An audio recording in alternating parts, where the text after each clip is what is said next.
சுட்டும் வெள்ளி சுடரே அடுத்த வர எபிசோடில் பார்த்திங்க அப்படின்னா அபி பார்த்திங்க அப்படின்னா நல்லபடியாக எக்ஸாம் எழுதி முடிச்சிருவாங்க. பரோலில் வந்து அபி திரும்ப எக்ஸாம் எழுதிட்டு ஜெயிலுக்கு வந்து கூட்டிகிட்டு போவாங்க. அப்போ போலீஸ் வண்டியில் கூட்டிகிட்டு போகும்போது பார்த்திங்க அப்படின்னா அந்த போலீஸ் வந்து யார் வந்து அதிகாரியாக இருக்காங்களோ அந்த லேடிஸ் பார்த்திங்க அப்படின்னா அவங்க கருணாவோட ஆளாக இருக்காங்க.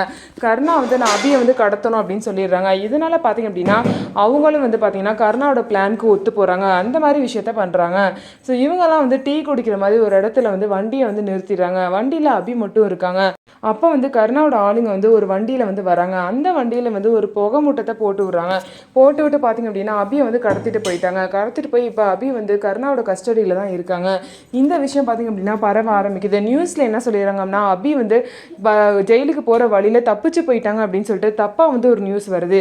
ஆனால் அபியை உண்மையிலுமே வந்து கருணா தான் கடத்தி வச்சுருக்காங்க. இது மாதிரி அபியை வந்து காணோமா அப்படின்னு சொல்லிட்டு அபிக்கு சப்போர்ட் பண்ணுற அந்த வக்கீல் பார்த்திங்க அப்படின்னா அவங்க அண்ணன் சண்முகத்துக்கிட்ட சொல்கிறாங்க. இந்த விஷயம் நியூஸில் வர பரவுது. போலீஸ் வர வீட்டுக்கு வந்து விசாரிக்கிறாங்க. இதுக்கப்புறம் அபி எப்படி கருணா கிட்ட இருந்து தப்பிக்க போகிறாங்க அப்படின்னு சொல்லிட்டு வெயிட் பண்ணி பார்க்கலாம். நம்ம வீடியோ உங்களுக்கு பிடிச்சிருந்தா நம்ம வீடியோவை லைக் பண்ணிக்கோங்க. மறக்காமல் நம்மளோட சேனலை சப்ஸ்கிரைப் பண்ணிவிட்டு பாருங்கள்.